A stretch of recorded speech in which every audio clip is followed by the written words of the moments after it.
National Voter Registration Day is coming up on September 22nd. If you are not registered to vote or need to change your registration address, we'd encourage you to visit our voter registration booth to my left, right in front of the IOP exit. The IOP is pleased to partner with TurboVote to help make it easy for everyone to vote. Tonight's event will begin shortly. Please take your seats now and enjoy the program. Thank you.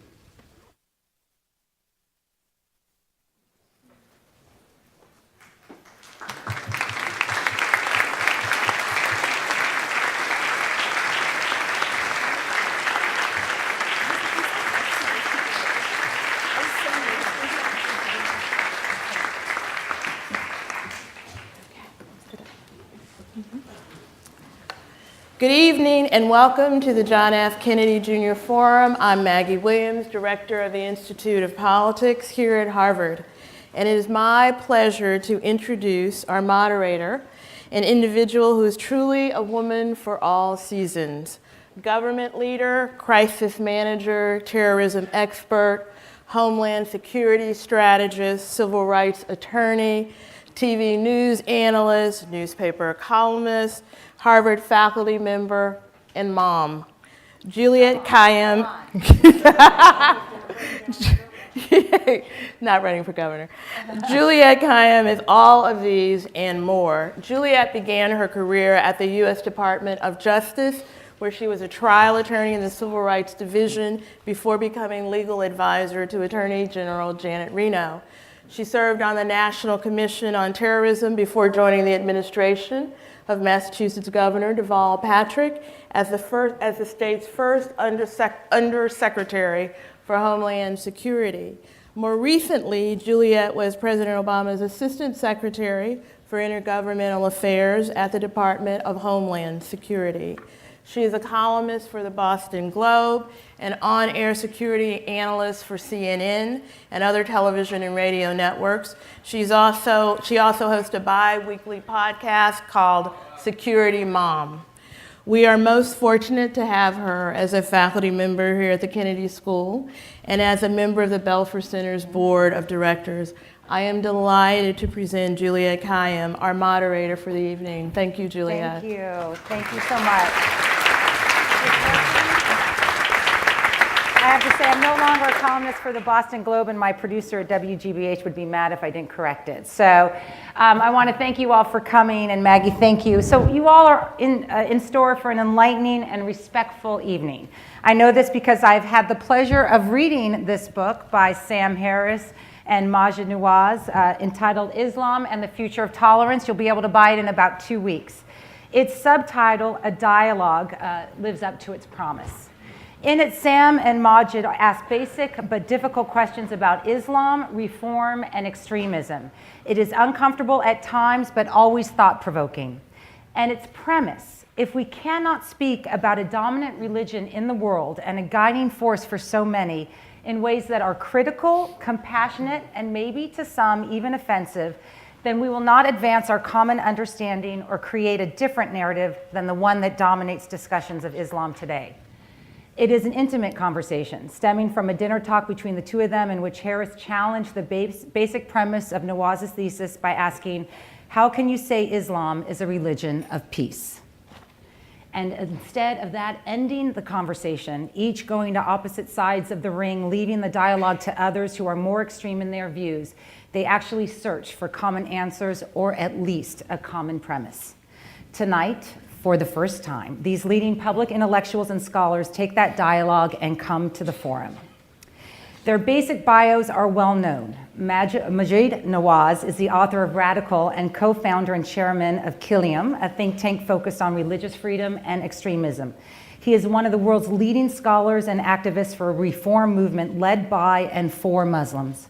Sam Harris is the author of The End of Faith and A Letter to a Christian Nation, among others.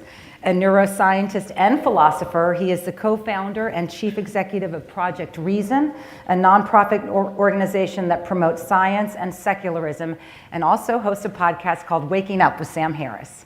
Yes, I'm sitting here with a famous atheist and a former radical. My role here is unique. In prepping, I sort of felt like I was asking my daughter if she would mind me being the high school dance chaperone, and she would reply, rightfully, "I'm fine on my own." In their book, these two just do fine without a moderator. But this forum isn't just about a book. It is about how two people with very different views of religion, and one religion in particular, engage on a very polarizing issue. So I hope that to interject a third participant in a dialogue that turns into what it should be, a conversation that engages us all.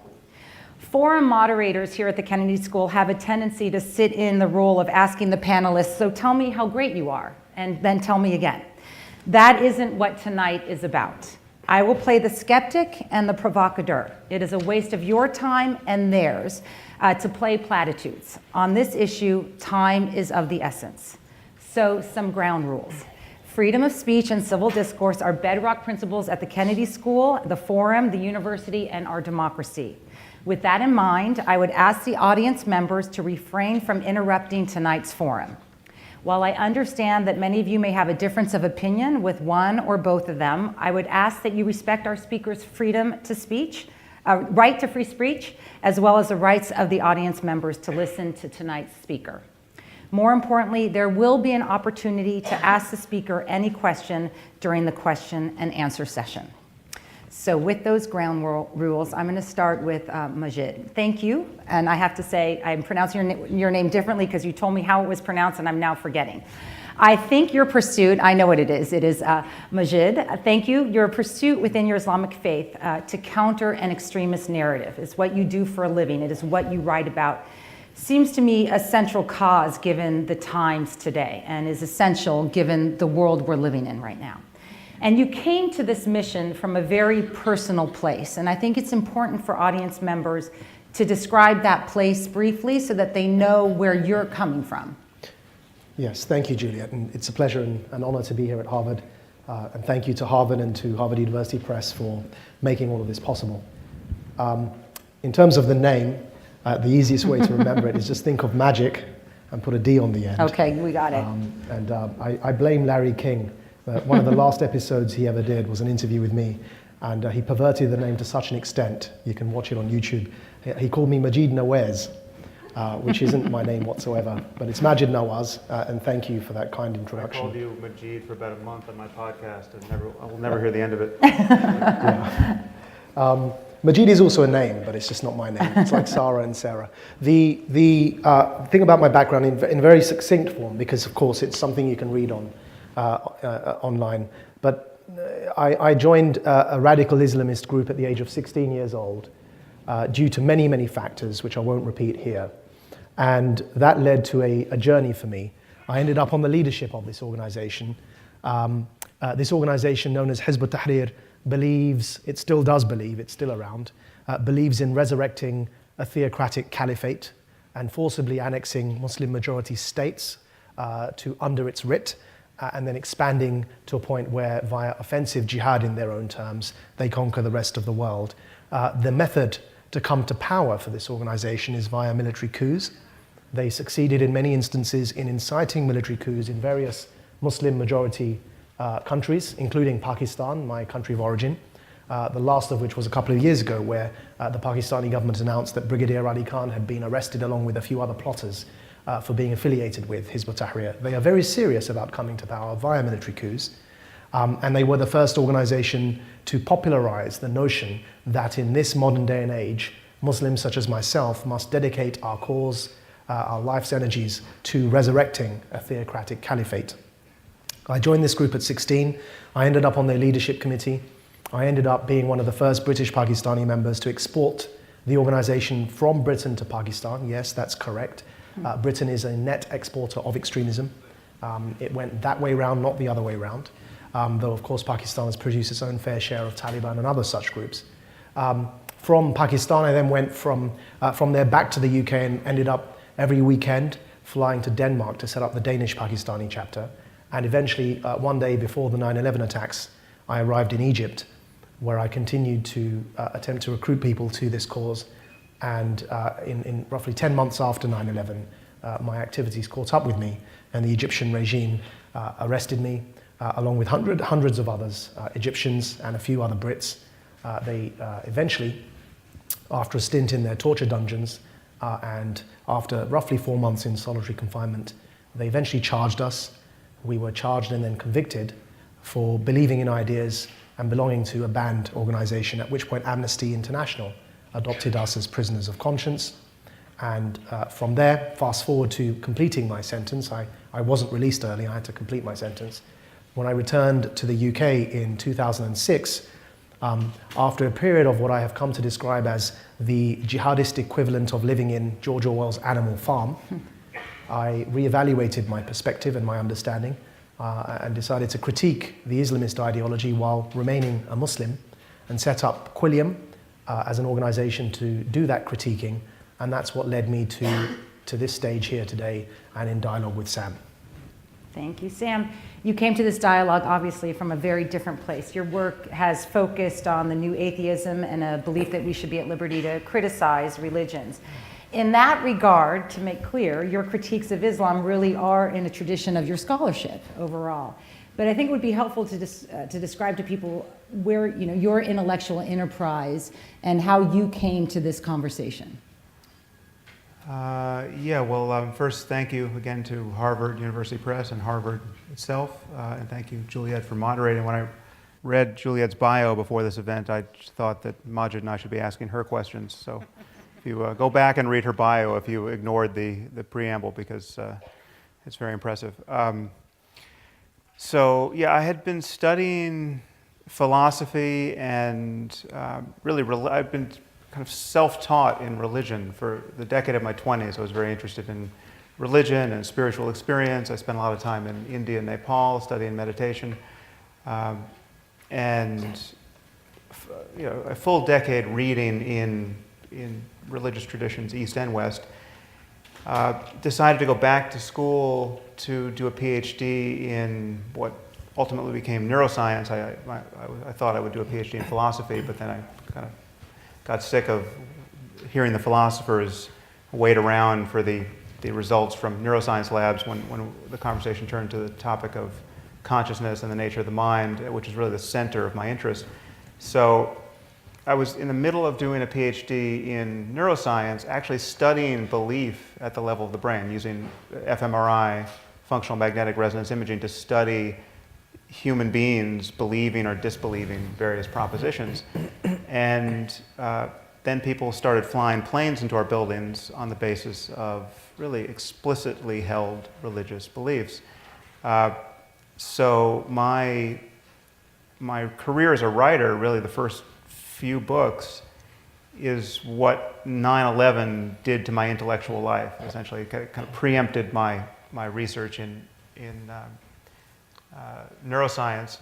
And I was AWOL for a couple of years. I wrote The End of Faith. I wrote Letter to a Christian Nation, which was my pushback against the Christian pushback to The End of Faith. But many people have noticed over the since I've been criticizing religion, that I've had a special focus on Islam. And one thing that has been somewhat unique about my atheism, though I never identified myself as an atheist when I wrote The End of Faith, was that I believe religion is a word like sports. It's just a suitcase term that names a very diverse range of behaviors and commitments. And just as you can't talk about Thai boxing and badminton in the same vein and say anything really useful, I don't think talking about religion in general or opposing religion in general makes a lot of sense. I think we have to talk about the specific consequences of specific beliefs, and I don't think I'm alone in worrying that there are specific beliefs within the tradition of Islam that are uniquely powerful and mobilizing and divisive at this moment. And we're not up here to talk about the Methodists or the Mormons or the Jains or the Quakers, and you can extend that list rather far, and there are reasons for that, and they're not just born of the misadventures of the U.S. in Muslim lands. There are theological reasons, there are historical reasons, and so I've been riding this hobby horse for a while, and then met Maajid in a really inopportune context that we describe in the book at the beginning. It was actually at a debate that he did against my friend Ayaan Hirsi Ali, who's here. We had a meeting that was really brief and unpleasant and did not seem the basis for any further collaboration, but Can I just say I met my wife through Ayan's event as well, so so that was a lot more pleasant yes. than meeting Sam on that day. Yeah, I'm glad something worked out that night. Unfortunately, she isn't here, but So in any case, it really did not. I was surprised. I kind of engineered this conversation with Maajid that I thought was initially going to be just a blog post. I got on the phone with him and we just rolled tape and just watched what happened. And we started having such a productive dialogue that I thought we really should write a short book. And it's been a pleasure to collaborate with him. And the liberal or regressive liberal pushback against our effort that no doubt we'll talk about has really been amazingly cynical and ugly. And there are people, I don't know if we should name these people or not, I'll let Maajid decide, but one person on Twitter who has some platform called Maajid my lapdog. He talked about what an obscenity it is that a white non-Muslim like me would think that he could write a book about how to reform Islam, and then when someone pointed out that I had a co-author on this book, Maajid, he called Maajid my lapdog. Well, if you read the book, you'll see that if anything, my views and my way of speaking about this problem have been more modified than Maajid's by our collaboration. So it's a very interesting context in which we're having this conversation. So based on the substance of the book, let's just begin with whether, what is Islam? Because you raise a particular question at the beginning of the book. Is it a religion of war or peace? And there's one narrative, which is it's been hijacked by radicals and extremists who are purporting to be of a certain faith and acting in ways that we all see on the front pages of the newspaper. But there's another way of thinking about it, which is that what we're seeing or what people are saying is at the core of the religion. So I'll ask you bluntly what you ask in the book, which is Islam a religion of war or peace?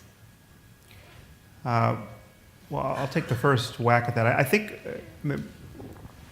we have different instincts, I think, Maajid and I here, and my instincts for many conversations now are to defer to his instincts, because I think I had no interest in winning the debate for atheism against religion in my conversation with Maajid. I was not trying to convince him that there is no God or that it's illegitimate intellectually to think that the Quran is in some sense, a divinely inspired book. That's not my purpose, and though I still hold those views, the real purpose of our collaboration is to figure out some path forward, politically and intellectually and ethically, to arrive at a future where we're not seeing the kind of mayhem and callousness and divisiveness born of religious differences. And so, but Maajid takes the line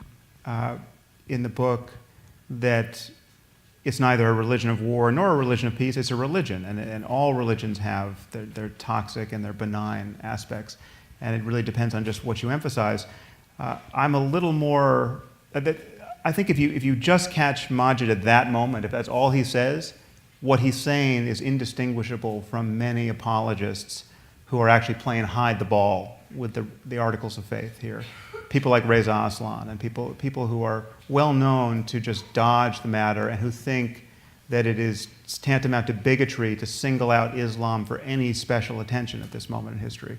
But Maajid doesn't stop there, and that's why I had such a productive conversation with him. He admits that there's a link between specific ideas and specific behaviors. And so I think Islam has some specific ideas that are really problematic, which we discuss in the book. Specifically, a belief in martyrdom and a belief in jihad as incumbent upon any Muslim, certainly any Muslim male, in defense of the faith.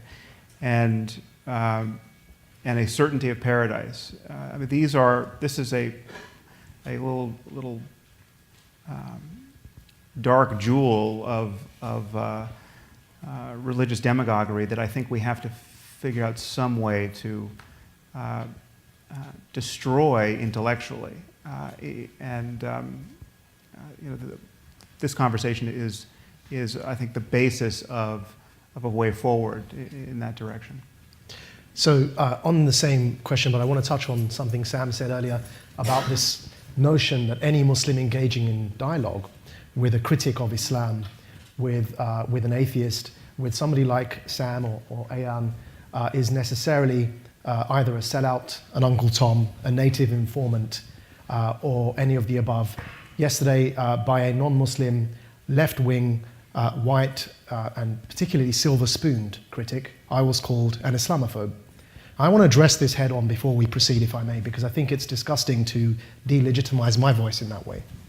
And what I would like to say to them, and I hope they're listening, is the day that you have had to dodge neo-Nazi hammer attacks on the streets of Essex, as I have, the day that you've been arrested at gunpoint and profiled by police at the age of 15, as I have, the day that you've forcibly had your DNA taken from you and profiled at airports, as I have, and the day that you face the grip of a torturer in Egypt's dungeons because of your Islamist political views, as I have, is the day you get to talk to me about Islamophobia. The day you were born to Muslim parents, are a Muslim yourself and have a Muslim child, is the day you get to talk to me about anti-Muslim bigotry. Until that day, being a non-Muslim, and particularly being a white male, to speak to me and to police my conversation about my own religion and its future in this world, and to choose for me who I'm allowed to speak to, is a form of colonial patronage that I could do without. It's a reverse form of racism. It's a policing of the conversation. It's born of a racism of low expectations, because it assumes that the only good, it's the true good Muslim, bad Muslim game, by the way, because it assumes the only good Muslim is the angry Muslim, and there happens to be a bit of a brain malfunction in the heads of these people who assume that despite the fact I've been through all of that, I'm not sitting here in front of you ranting and raving and spitting and frothing at the mouth. Therefore, because I'm not angry, somehow I'm not the good Muslim. It's patronizing in the extreme. And in particular, as I said, the two people who have named, Sam's, I think, mentioned one of them, the two people who have called me a native informant or an Uncle Tom or an Islamophobe, both happen to be non-Muslim, white, middle-class American males who haven't seen any of what I've just described. And I think they need to just stop and check their privilege, first of all.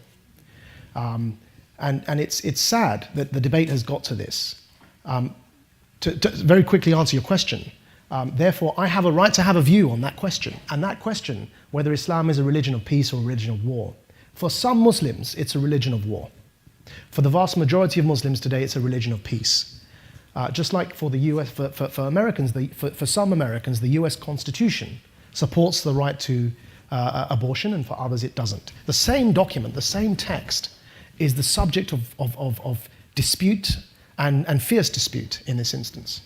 And one of the things that we discuss in this dialogue is that actually if Islam is only what Muslims make it through the process of ijtihad or interpretation, if the vast majority of Muslims today are not jihadists, then only because that's what Muslims are interpreting it to be, today it happens to be by majority rule a religion of peace. But that's not to say that there is an incredibly vocal and disproportionately prominent minority within our own communities of Muslims who subscribe to the view not only that it's a religion of jihad and war, but are actually fighting and engaged in that war. And it's that vocal and organized, highly organized minority, as represented by ISIS, in some instances they're controlling countries, that we must challenge head on and accept the fact they exist and not obfuscate and bury our heads in the sand and pretend that this isn't really a problem.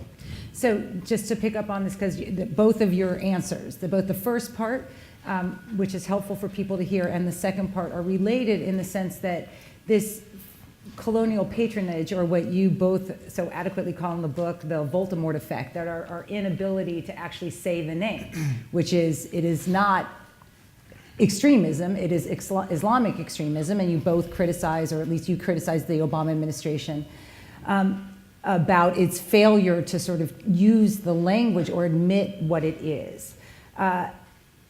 But confronting the ideology is challenging because the ideology isn't just, the ideology is big. There's different concentric circles, as you describe, of people who believe in certain parts of the ideology or certain parts of the religion. So how do you get people to actually talk about the ideology and begin to reform it or rethink it or become nonviolent if we're also afraid to even say, this isn't extremism, it's Islamic extremism? Yeah, I mean, I read all the Harry Potter books in prison, and it's where I got that analogy from for the Voldemort effect. And I've told J.K. Rowling this, and actually I'm not sure how pleased she is that we're applying it to Islamist extremism. But effectively what it means for those of you who, and I hope everyone's read the books, those of you who haven't read those books, there's a bad guy in the Harry Potter books called Voldemort, that people, the two things. First of all, they deny he exists, and they're also, while denying that he exists, because he's meant to be dead, but he actually isn't really dead. The second thing is they're too scared to name him. So instead what they say is, he who must not be named is dead. Now, I took that and said, look, that Voldemort effect, being too scared, too petrified to name the problem when actually it's staring at you in the face, is what's happened with Islamist extremism. And the problem is we have been unable to name the problem, led by President Obama himself all the way down. Whereas actually recently, Prime Minister Cameron, not least because we've been working through Quilliam very hard to advise him on this, but among many others, has named the Islamist ideology just last month in his speech and his intervention on this debate. I'm hoping the next president of the US does the same.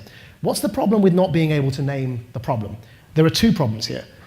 External to Muslims and within Muslim communities. If we can't name Islamist extremism and we just say the ideology of extremism, the problem is that outside of Muslim communities, many non-Muslims will assume you're talking about Islam, the religion itself, and all Muslims. That's the first problem, because by not naming it, you're blurring those lines, and you're increasing the obfuscation. And trust me, there are a whole bunch of nut jobs out there who would take delight, who would take pleasure in stigmatizing every single Muslim, which Sam doesn't do, nor does Ayan. They don't do that. I've personally spoken to both of them about this, and in many instances watched their speeches. But there are plenty of people out there that would like to do this. So that's danger number one. By not naming it and isolating it from the religion, you're blurring those lines and making it easier for people to blame every single Muslim. The danger within Muslim communities is that by not naming the problem, we are disempowering the voices of those reforming Muslims who are attempting and struggling, who are vulnerable within their own communities and who are struggling to bring about that reform dialogue within Muslim communities. We are disempowering their voices. We are not allowing them to make the case within the religion of Islam to say, the problem isn't Islam, fair enough, but there is something we have to address. And that something is this Islamist ideology that has hijacked our voice. But actually, by depriving them of that language, what are they left to say? How are they meant to have that debate? And instead what happens is every gay Muslim, every feminist Muslim, every liberal Muslim, every dissenting voice is silenced, is shut down, is stigmatized, and those who shout the loudest are the ones dominating the discourse. And then we complain when mainstream society says, where are the moderates? We're not even giving them a lexicon to have this conversation. Sam, did you want to pick up on that? Yeah, well, I think we should be candid about how depressing the state of the conversation is around this conversation. Because, for instance, I think at one point you said to me that you either expected or in fact were receiving more criticism with regard to talking to me than talking to Islamists or even Absolutely, jihadists. yeah. So he could go and talk to a failed suicide bomber, right? And everyone's happy. And that's completely legitimate use of his time, and of course we need to have conversations. How else could we move forward? But talking to famous atheists over here, that's as controversial as it gets. And that is of a piece with this liberal or pseudo-liberal criticism that both of us are getting on this topic, where people can't seem to see that, for one, that we're talking about ideas and their consequences. And everything we say about Islam or Islamism or jihadism, or depending on what the focus is, conservative Islam, applies to white converts to the faith, and it applies to people in 100 different countries who and of a wide variety of ethnicities. If ever I say something disparaging about Islam compared to Hinduism or Buddhism, well, then that has nothing to do with racism or the colors of people's skin. I mean, so racism and bigotry against people based on ethnicity or the country they're born, that has nothing to do with this conversation at all. And so this meme of Islamophobia that has been thrown up to prevent conversations of this kind is really quite destructive.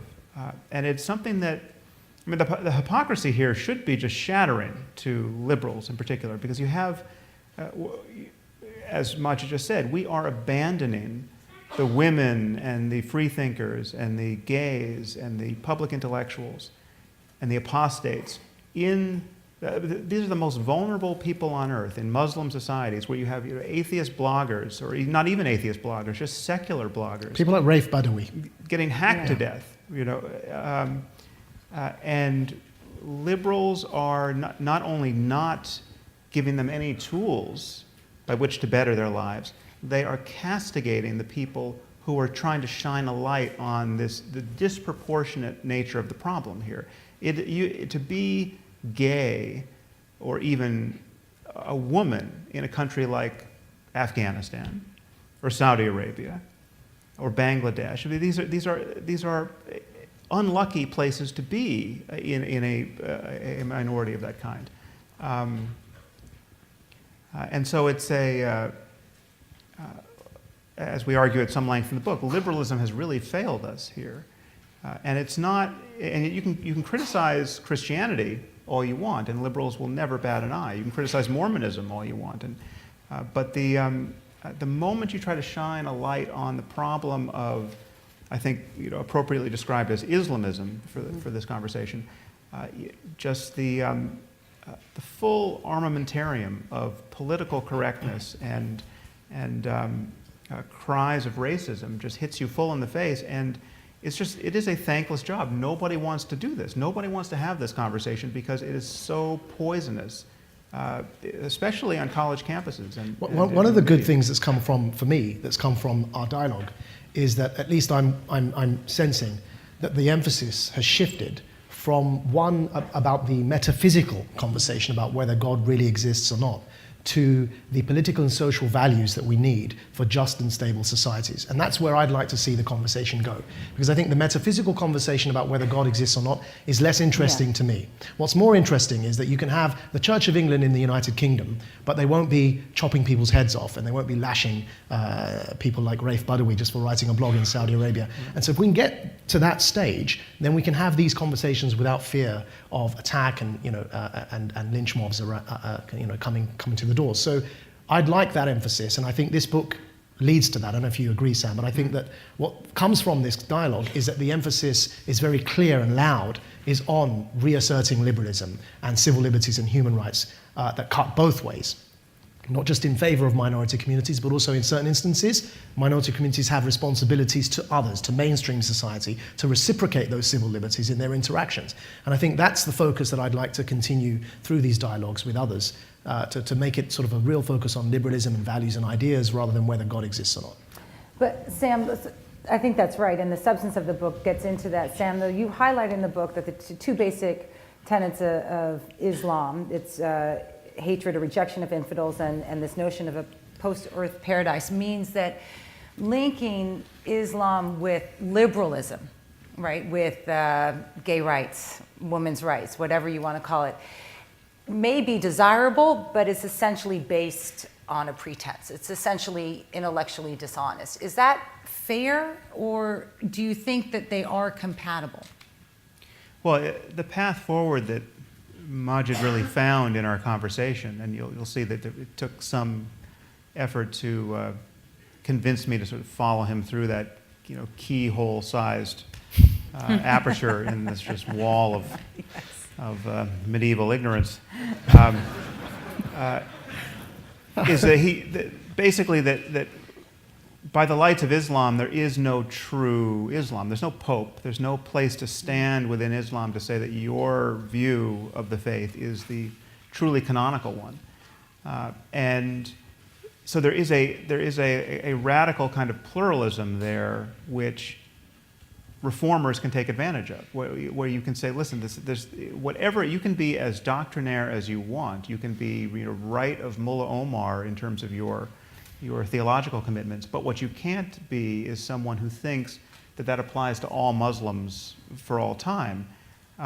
Now, I remain quite skeptical that we can have conversations with people of Mullah Omar's sort.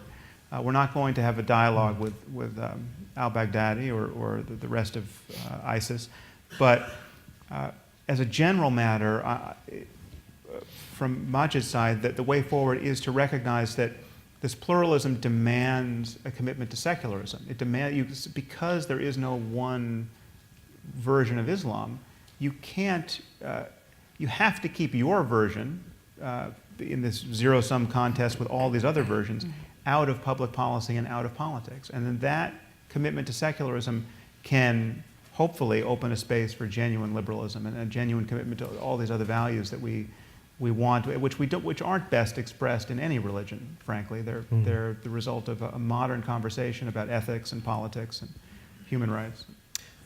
Yeah, I think you've just done a wonderful job summarizing my stance there, so I won't repeat it.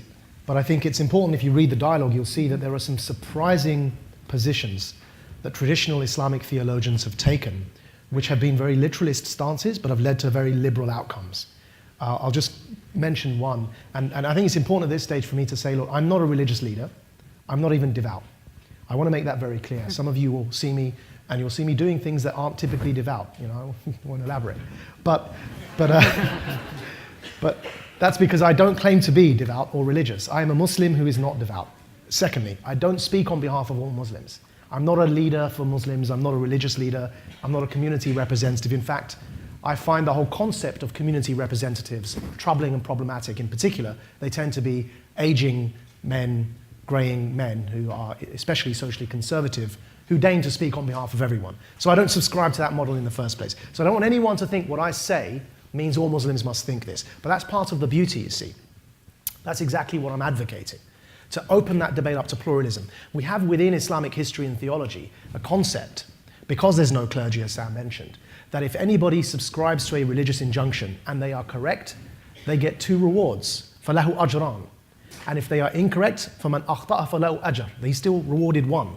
Because that process of legal interpretation from the scripture is not wrong if you're legally qualified to do it. And the rest of the people, known as the awam, the followers, the muqallideen, those who follow a theologian, aren't judged for whichever option they choose. So there's one example I'll give you from the dialogue that I mentioned in discussion with Sam.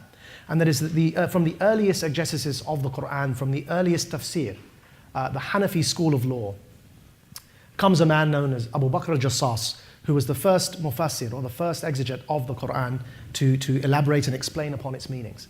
And he took a very literalist view of the word khamr in Arabic, which is commonly translated today to mean alcohol. He took a very literalist approach to that word, and he didn't budge from its linguistic meaning, which was, and everyone concedes this point, by the way, that originally khamr only meant grape wine, the wine from grapes. It doesn't mean whiskey, it doesn't mean gin, it doesn't mean beer, it only means the wine from grapes. And the early Hanafis, which was the first school of jurisprudence, I must emphasize, the closest in the times of the Prophet Muhammad, peace be upon him, say that therefore every other form of alcohol is legal apart from grape wine.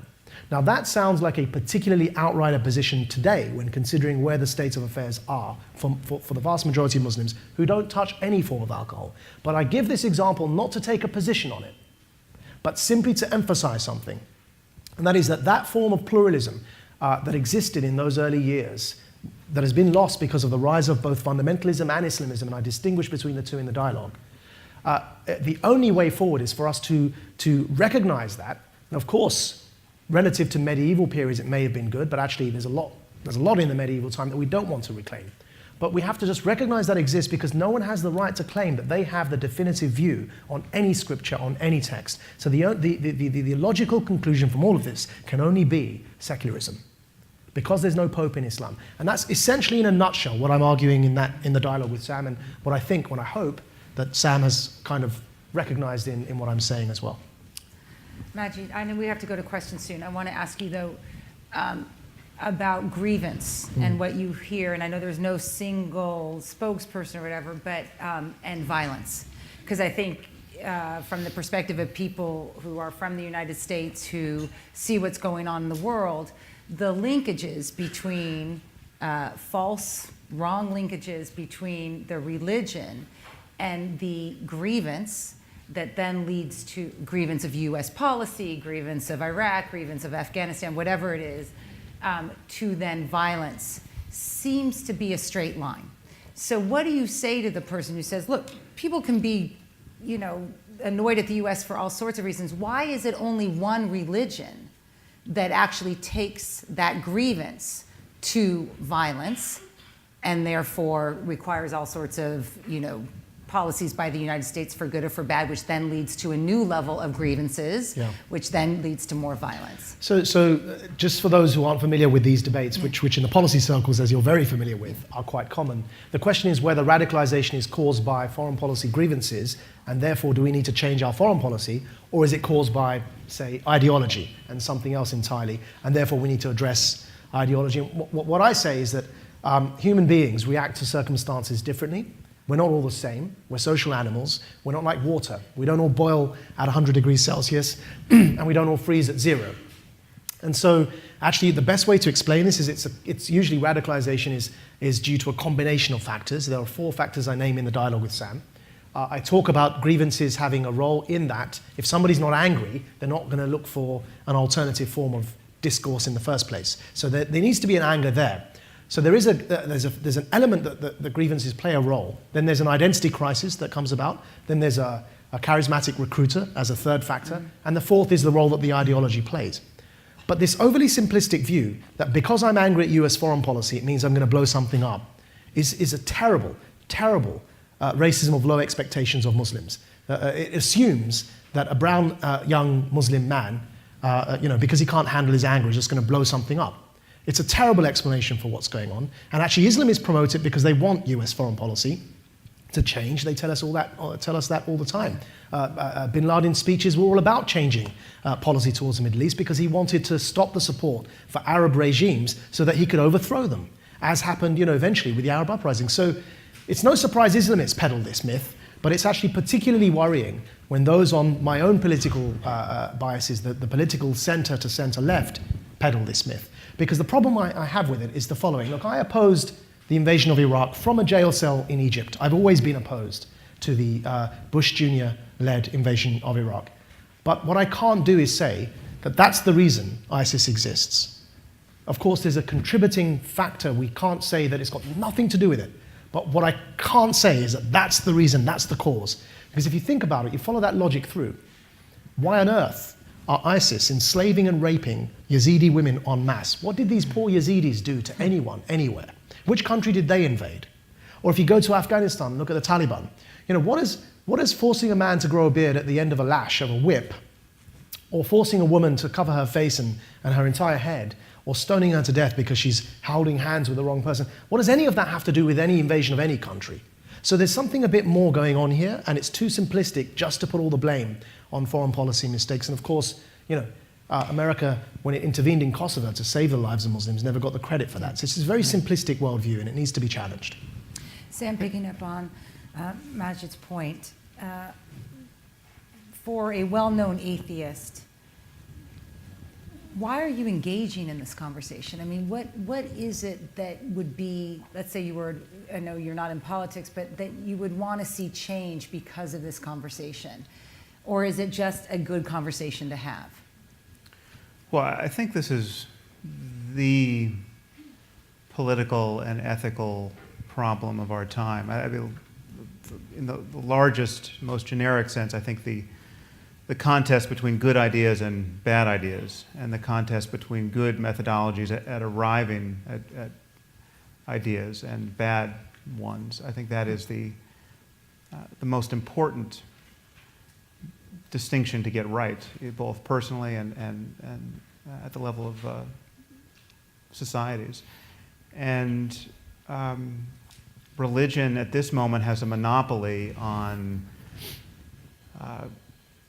being able to promulgate bad ideas without the usual collisions with clear-thinking people in the world. There's a taboo against criticizing bad thinking, illogical thinking, false claims to evidence, false claims to knowledge. And I think this has just a destabilizing effect on human cooperation in general, because all we have is a choice between conversation and violence when things really matter. And when you're telling me that there's certain things you know to be true, but the way you know them is not based on any kind of publicly available mode of evidence or reasoning, and these things are not only non-negotiable, they're the most important principles in your life, this is intrinsically divisive. And this worries me across the board with all religion, but with certain religions, their commitments don't matter all that much. The fact that Jains won't kill animals and are rather dogmatic vegetarians, that's not a problem for anyone. And we're not going to see Jain terrorists insofar as they are, and this is why fundamentalism is a term of art and a red herring. If the fundamentalism is not a problem if the fundamentals of your religion are totally benign. The crazier you get as a Jain, the less anyone has to worry about you. And that is rather obviously not true of Islam as a religion, nor is it true of many other religions. But Islam has a few variables that we've just touched on briefly that are uniquely problematic.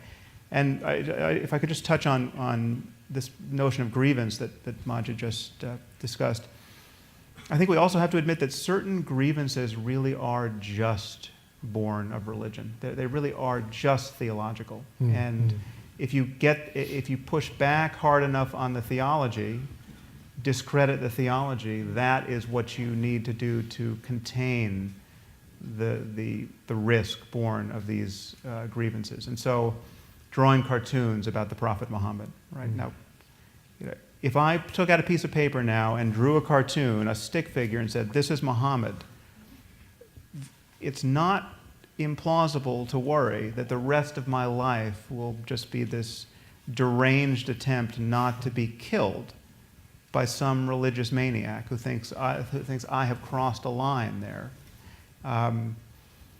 There's only one religion on earth today that is doing that to people, and this is not based on U.S. foreign policy. It's not based on anything other than specific religious ideas. And that what liberals have, where liberals have grown confused on this topic is they think there's some tension between free speech and freedom of religion, whereas there's not.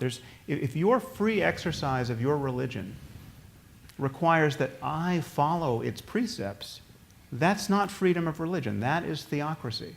Right? So, and there's nothing I could say on this stage tonight that infringes upon anyone's freedom of religion. There's nothing. People have the political freedom to practice whatever faith they want in this country, and we all, as just sane participants in a civil society, have to recognize that all of these religious ideas have to be on the table to be criticized, mocked, satirized, and that has to be the line between free speech and its erosion. That, for me, is the most crucial line to be very clear about. Yeah, what we say, there's a maxim that we use in the dialogue that no idea is above scrutiny and no people are beneath dignity. Just to touch on the point Sam just made, scrutiny, satire, critique of any idea must necessarily be not only allowed but actively encouraged. That doesn't mean that we pick on individual Muslim people. That's anti-Muslim bigotry. Let's put away the term Islamophobia. It's unhelpful. Because the term Islamophobia is used to silence the debate, as it has been done with me by a non-Muslim, interestingly. But actually it's used to shut the debate down, because actually what it does is it confuses the notion of critiquing any religion, in this case Islam as a religion, and picking on individual Muslim people.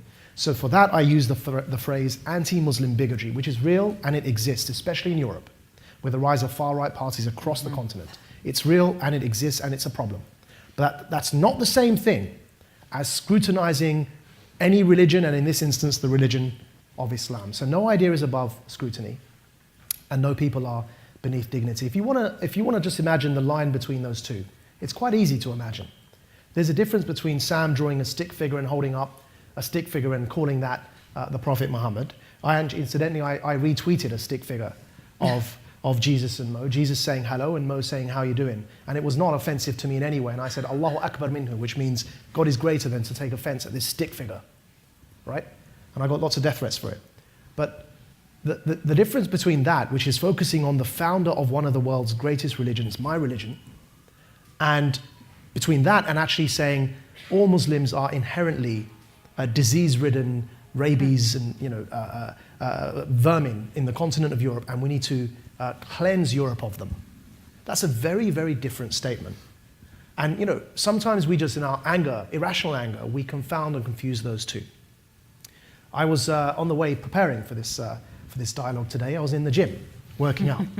And in walks Sam. Actually, it's the first time I'd seen him for a long time, and I'm in the gym, and he surprises me. He appears in front of me.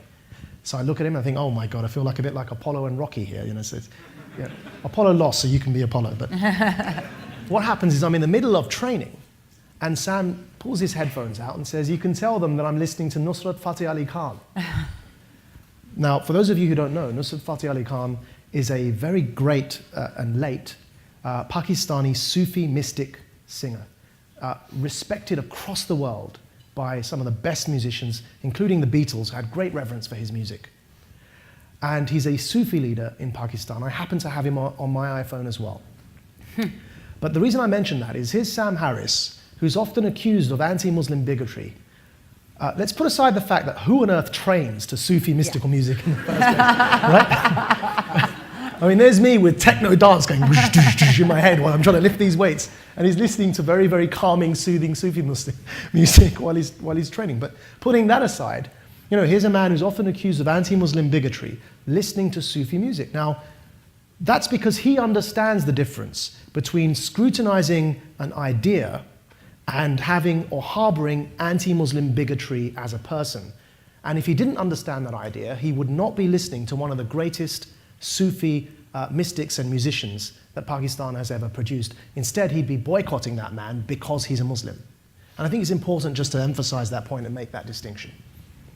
On that note, I'm going to open up the microphones to whomever wants to ask a question with an emphasis on question. Please identify yourself and ask a quick question of one or both of the panelists so that we can continue the dialogue. You can go ahead first, sir. Thank you. And thank you, Maajid and Sam. Thank you both. Yeah, I thank should you. do that first.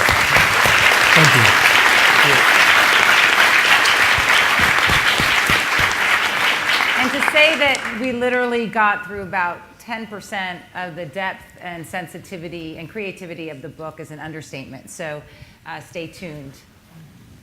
Hi, thank you both. My name is Zuhair Mazouz. I'm an Arab journalist. I wanted to say very frankly that I liked Mr. Nawaz's analogy between the debate happening in the Middle East, North Africa, and the one happening in the United States. You used the Quran to describe the debate happening in the Middle East, North Africa about governance, and then in the United States you used the US Constitution. And that to me is very symbolic of how far off these two regions of the world are from each other. These are not two types, in my opinion, these are not two types of government, these are two levels. When we ask whether Islam is a religion of war, of peace, my answer usually is that it does not matter.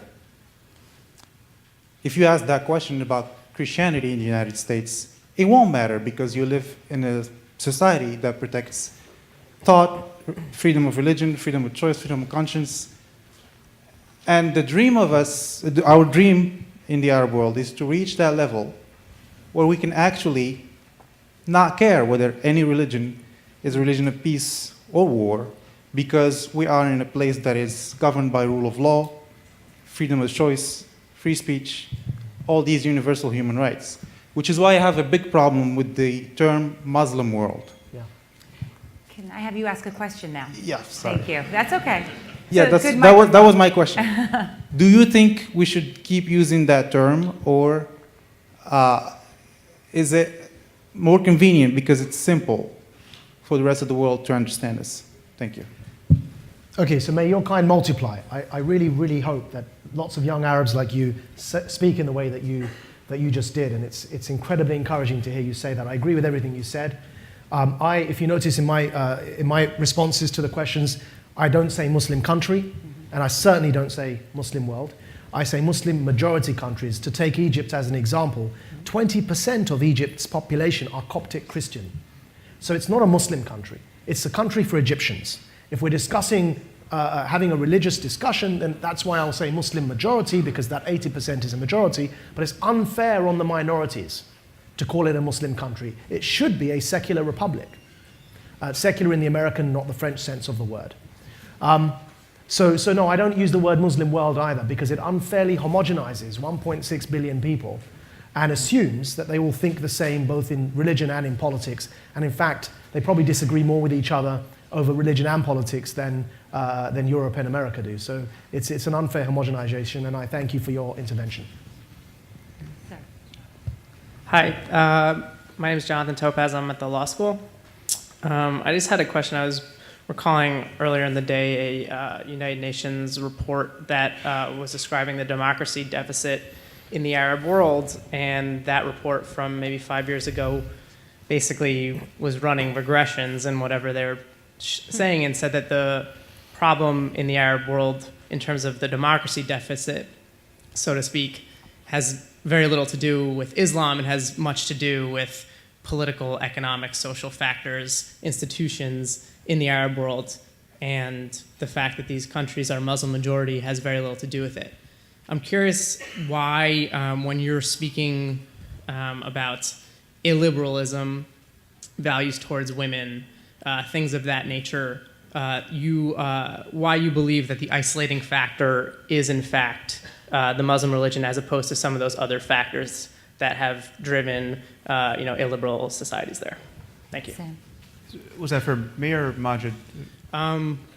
Whomever. I happen to know because I've known that you have spoken about that a few times. We can give Apollo credit. Yeah. Well, I think again, it comes down to specific ideas and their specific consequences. So there are other variables in play on many of these questions, but when you ask, why, just let me take the most illiberal example we have currently. Why is the Islamic State doing the specific things they're doing? Why are they throwing gays off of rooftops? Why are they crucifying people? Why are they taking sex slaves? You can draw a straight line from those specific practices. I mean, it's exactly like asking, why do Catholics eat a cracker during the Mass, and say something about the miracle of transubstantiation. I mean, it is doctrine in practice, and I'm not discounting that poverty and lack of opportunity and being beleaguered by neighbors who are stealing your resources, or this deranges people in kind of a generic way, but there are specific versions of Islam. The political version we call Islamism for the purposes of this book, and I think that's a very useful term going forward, which are a kind of recipe for intolerance and in its various forms, whether it's intolerance towards women or gays or free speech or civil society as we know it. And it is separable from the other conditions on the ground. You can be very wealthy. I mean, so by your analysis, it is an absolute mystery why someone getting his medical degree in the UK, a third-generation British citizen, would go off to join ISIS and think it's the best use of his time to go saw the heads off of journalists and aid workers, right? And just to realize that the sawing the heads off of journalists and aid workers, that's not their My Lai massacre over there. That's not what some specific individuals did in extremis and then had to apologize for to their culture. That is their outreach to the rest of the community. That is their effort to put their best theological foot forward to the rest of the world. And some number of people find that incredibly attractive. And it's not an accident, because you can go back to the texts and cash out those behaviors.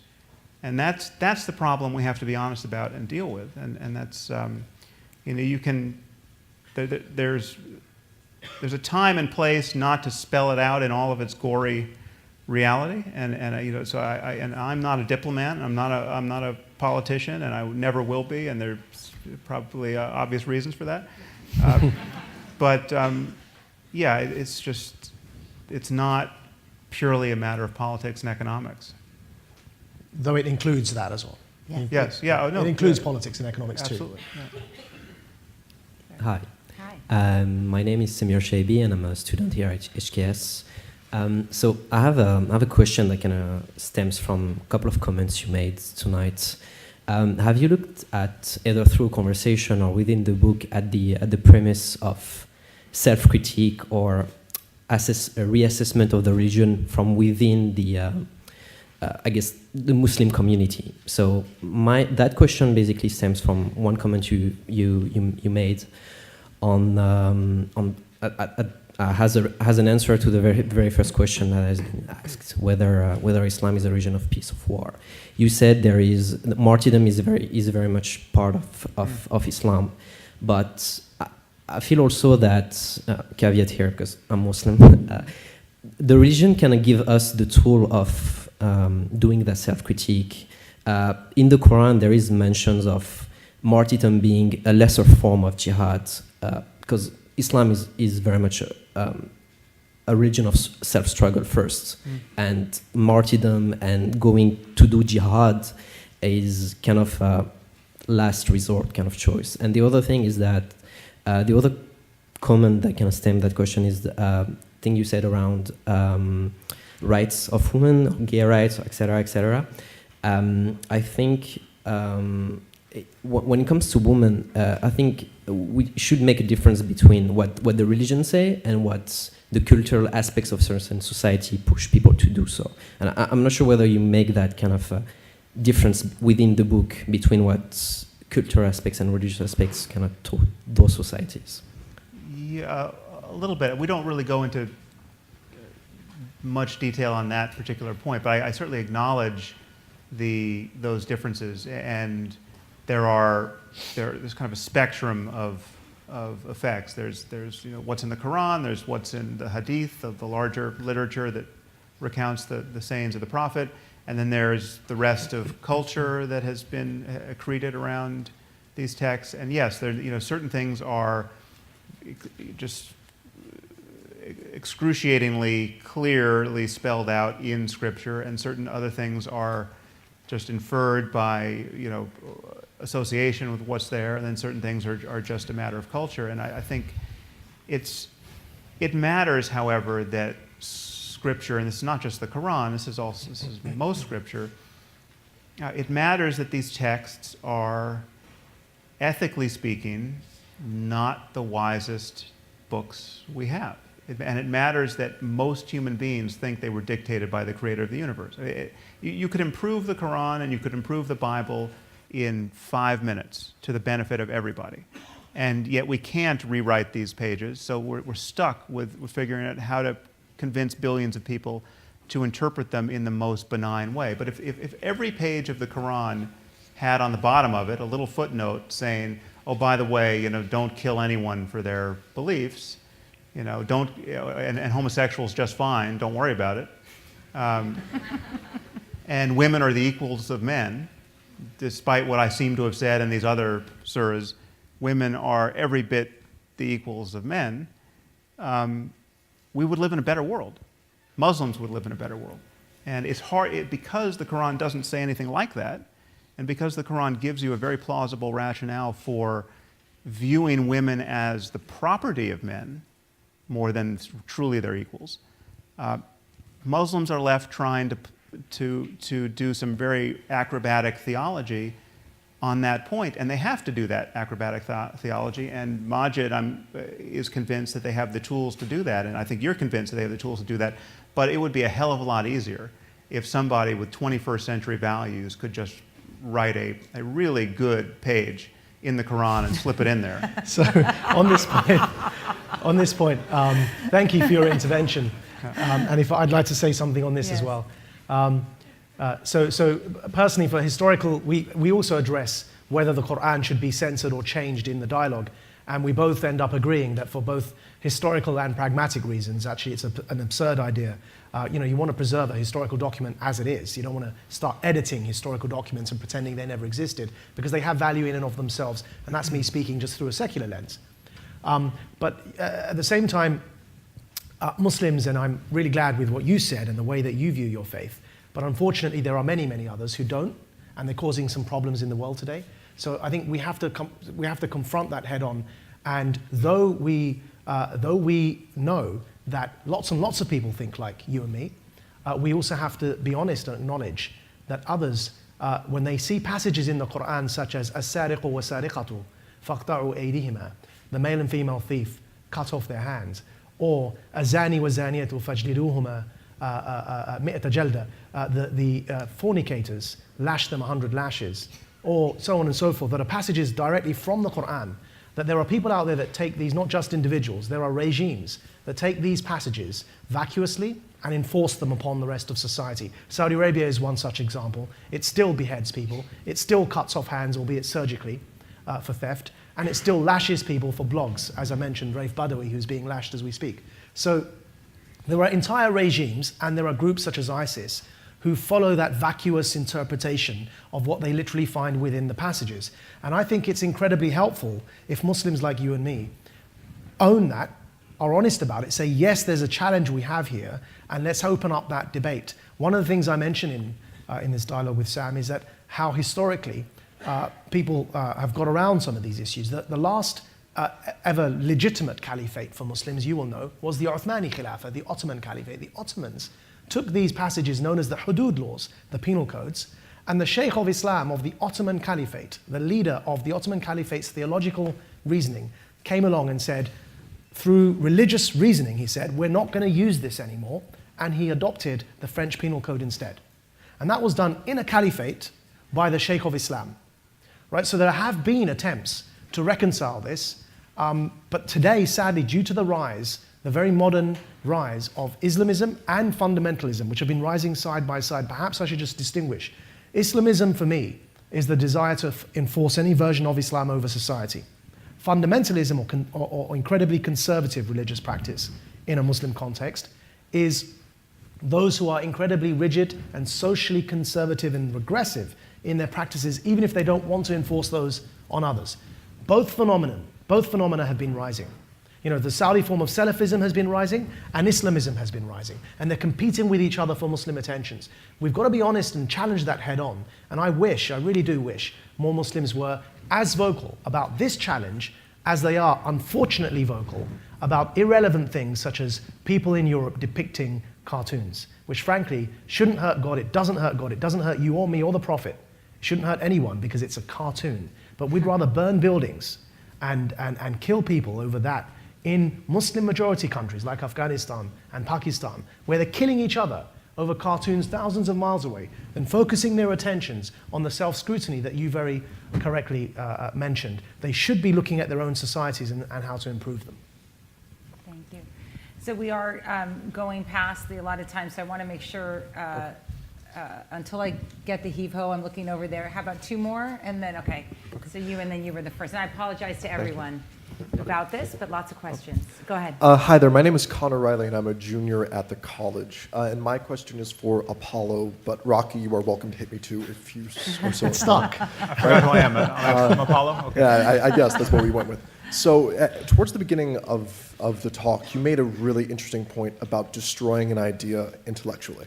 But this is actually fairly easy to do, with colleagues and with papers and time.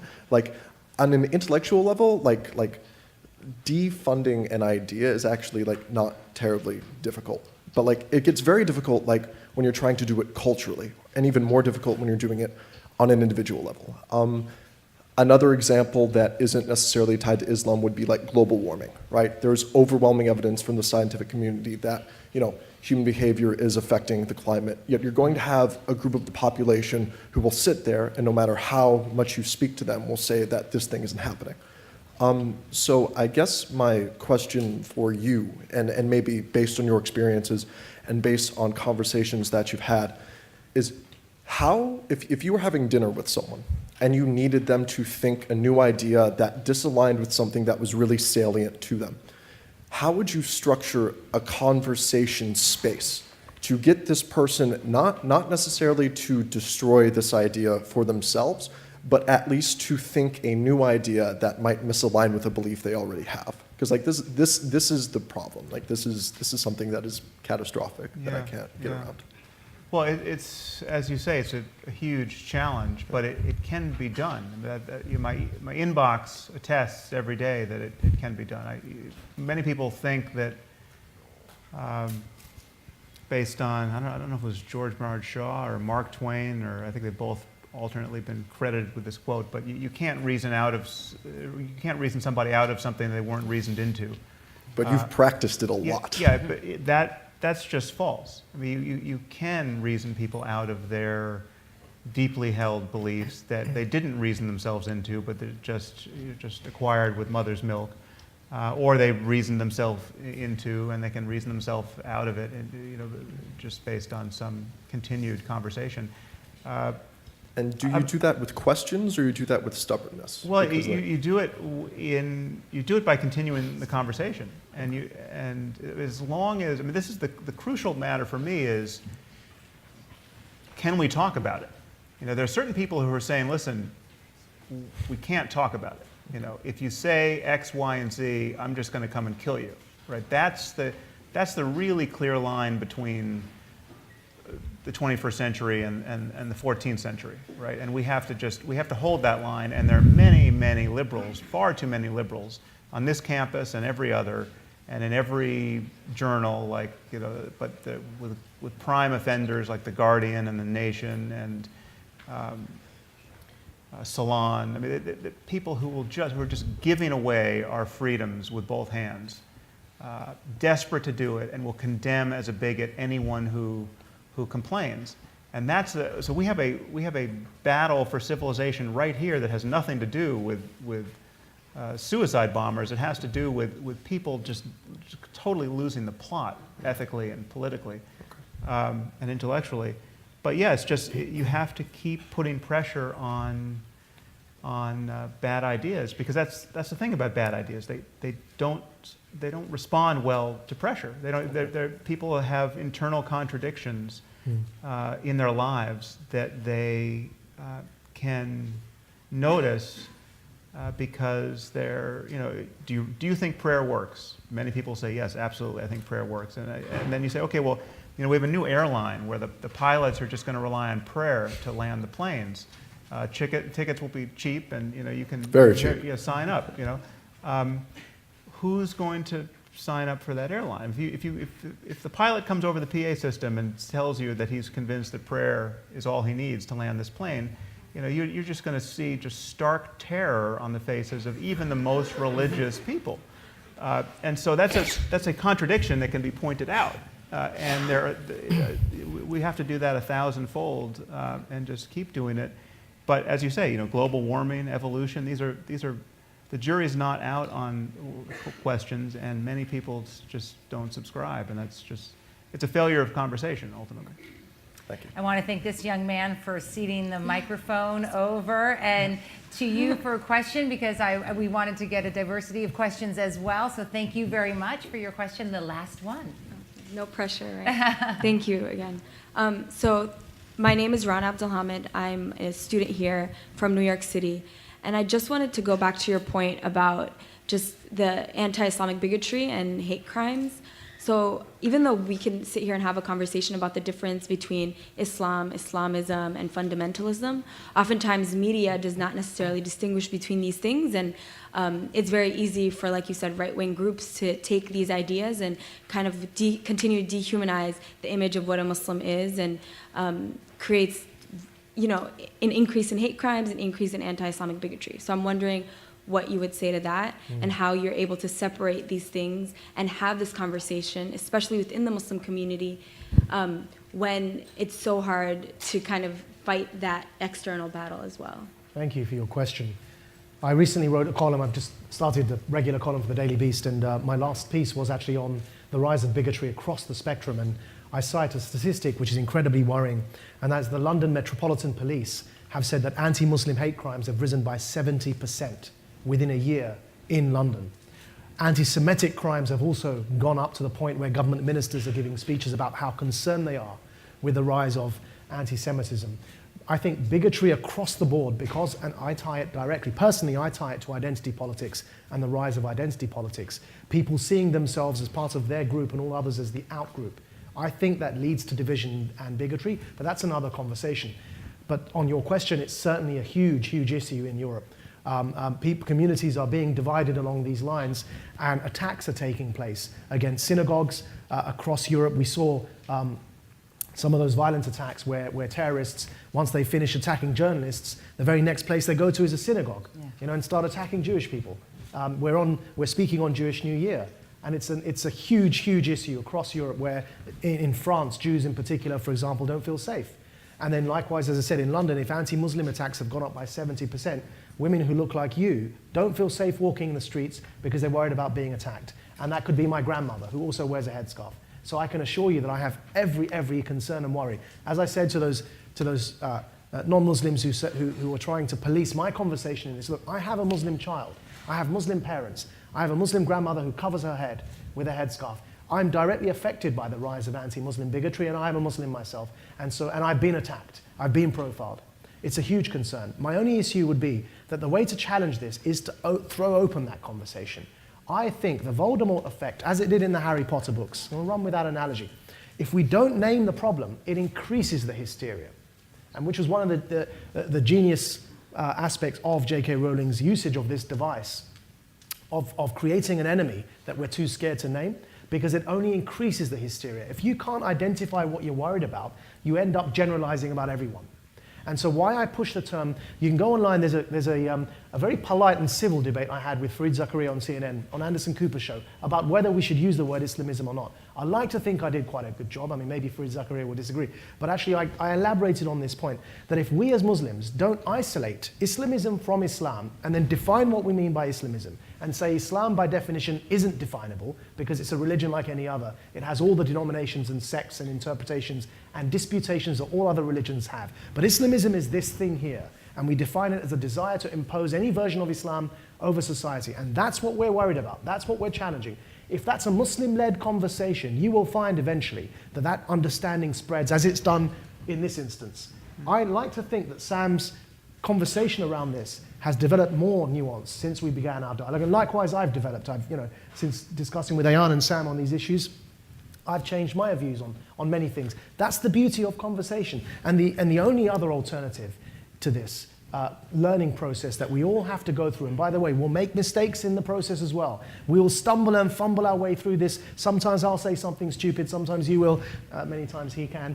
But by making these mistakes, we learn together. If our intentions are there to have this dialogue and get through it together, we'll make progress. The alternative is to shut the conversation down, to muzzle people, to prevent them from speaking. And all that does, and I've seen this with my own life experience, is it increases the hysteria, the division, the enmity, and then people do start generalizing because they're not allowed to speak about it. So that's my take on that, but thank you. That's a great end.